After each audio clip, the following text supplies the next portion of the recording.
¿Qué tal? ¿Cómo les va? Bueno, hoy vamos a hablar un poquito sobre la marcha de la comercialización en Argentina para que tener verdadera noción de cómo está funcionando, como lo venimos haciendo prácticamente todas las semanas, con información oficial y no con versiones interesadas de algunos de los sectores involucrados. Pero antes que eso, les quiero comentar, yo se los adelantaba un poco la semana anterior, creo que fue el viernes o el lunes de esta semana, en Mercado Visión, que el mundo sigue transitando un camino muy distinto al que está transitando la Argentina, y por eso durante los días previos me encargué de mostrarles cómo lamentablemente el esfuerzo que está haciendo la gente del Consejo Agroindustrial Argentino para llegar a algún acuerdo, para proponer algo que le sirva al país como lugar o forma de empezar a crecer con aquella actividad que evidentemente le da respuesta más rápido.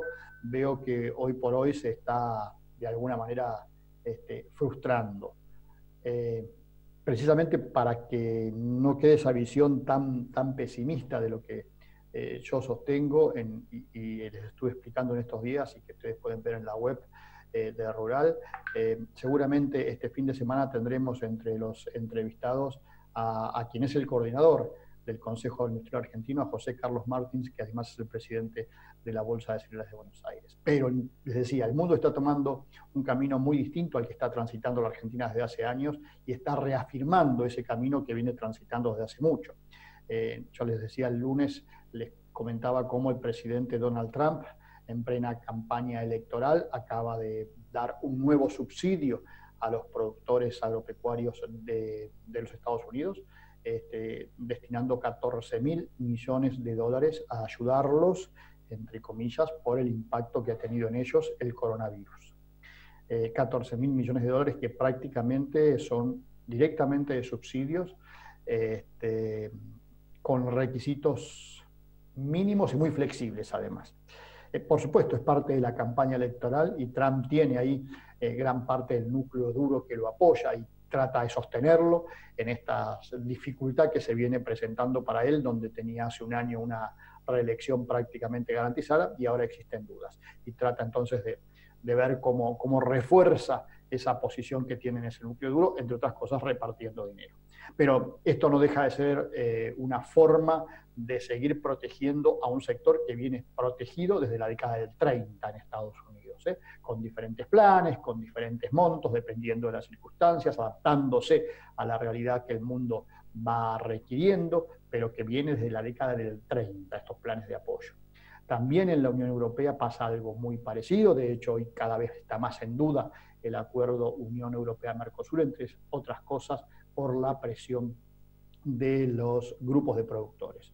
En próximas ediciones de Canal Rural tendremos, de Canal Rural Noticias, tendremos la posibilidad de conversar con algunos de los dirigentes agropecuarios más importantes a nivel europeo, porque en Europa están los productores nucleados dentro de agrupaciones de cada país y a su vez se nuclean dentro de una gran agrupación europea. Así que vamos que los representa además frente a la Unión Europea y que tienen oficinas en Bruselas. Es decir, bueno, es otra historia muy diferente a la nuestra, donde todo se está haciendo un poco a pulmón, en el caso, mucho a pulmón, en el caso de los productores agropecuarios. Pero les decía, hoy vamos a hablar de la comercialización, como lo hacemos cada tanto, con datos de la realidad, ¿no? Con los datos que tenemos y que son datos oficiales. Empezando por el cuadro que les mostramos siempre, esto es al 16 de septiembre, estos son datos al 16 de septiembre, en donde, como ustedes pueden ver, ya tenemos comercializado más del 100% del trigo producido. Esto quiere decir que se está vendiendo parte de los stocks que había guardados. Evidentemente los precios del trigo hacen eso. Tenemos vendido el 74% del maíz de parte de los productores, de una cosecha de 50 millones de toneladas, cuando el año pasado estábamos con el 68% vendido.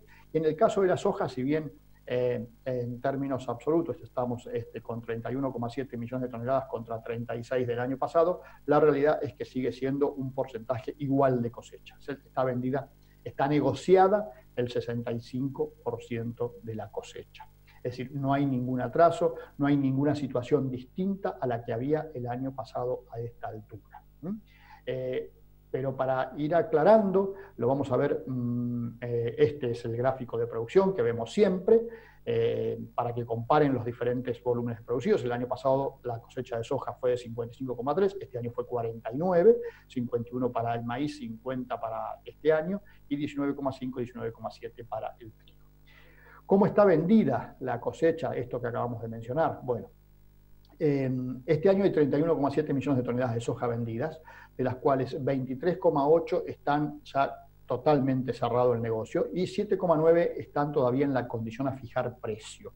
El año pasado teníamos 29,2 con precio cerrado y 6,8 a fijar precio. Convengamos algunas cosas para ir aclarando. Después van viendo ustedes el gráfico, ahí está también maíz y también está trigo, pero creo que el tema acá, clave es la soja, ¿no? Para ir, y de alguna manera también el maíz, y los comentarios son válidos para los dos, si se quiere. Convengamos algo. El año pasado se vendió mucho de manera más rápida, si quieren, o anticipada. Tengan en cuenta que estuvieron las elecciones y que el ritmo de venta se aceleró a partir de agosto. Entre agosto y diciembre se vendió muchísimo, tanto de lo que había guardado de la cosecha 18-19 como de la cosecha 19-20, de forma anticipada, ¿no? Y esto tuvo que ver con las elecciones y el temor, después confirmado, a un aumento en los derechos de exportación, a lo cual se sumó el desdoblamiento cambiario y todo lo que... ¿Qué les estoy diciendo con esto? Que el año pasado se vendió a un ritmo muy, muy rápido. Por lo tanto, si este año tenemos el mismo ritmo del año pasado, quiere decir que se está vendiendo la cosecha a buen ritmo. Ese es el primer dato. El segundo dato, para tener en cuenta, las operaciones a fijar. Por ahí leo que algunos dicen que las operaciones a fijar los productores no liquidan. A ver, cuando el productor entrega la mercadería a fijar, el comprador tiene libre disponibilidad de esa mercadería. La puede exportar, la puede procesar, puede hacer lo que quiera con ella, aunque el productor no le haya puesto precio. Por lo tanto, esa mercadería que el productor ya entregó, pero que no le puso precio, el que tiene que definir si liquida a través de las ventas que puede hacer al exterior o no es el productor, es el exportador. Por supuesto que ya sea industrial o exportador de poroto en el caso de la soja. Por supuesto que el argumento que ellos pueden ejercer, y con lógica razón, es si el productor no me fija, yo corro el riesgo de quedar una operación descalzada porque no sé en qué momento me va a fijar el productor ese precio. Pero también con ese mismo criterio deberían no utilizar la mercadería, ¿se entiende? Y la mercadería la está utilizando. Si no utiliza más, porque hoy hay, entre lo que se vendió de harina, según las declaraciones juradas de venta al exterior, expresadas en poroto, más lo que se vendió de poroto, hay alrededor de 23 millones de toneladas de soja, 24 millones. Es decir, todo lo que está fijado está vendido. Y podríamos decir lo que no está fijado es lo que no vendieron. Ahora, este año en particular no se vende más harina de soja porque no hay mercado.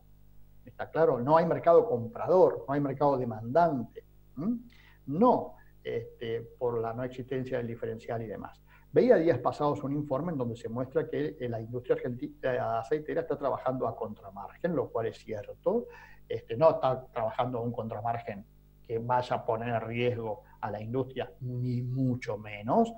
De hecho, si lo está haciendo es porque, a ver, así como sabemos casi al dedillo los costos de los productores, todos los imaginamos, hay publicaciones especializadas y todo lo demás, nunca vimos un costo de la industria aceitera en serio, ¿no? Por ejemplo.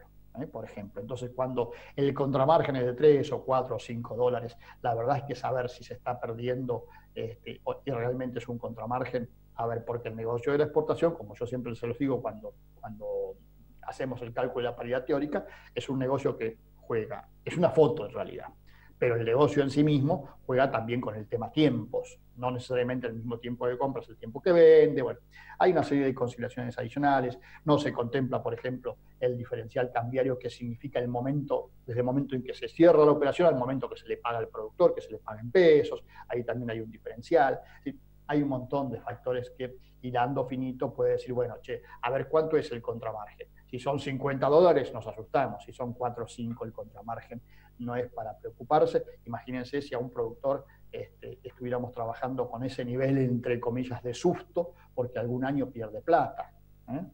Entonces, volvemos a lo mismo.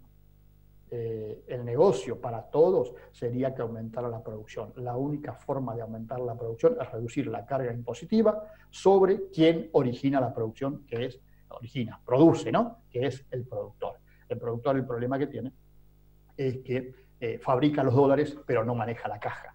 Básicamente, como les digo siempre, ese es el principal problema. Después, por otro lado, se habla también de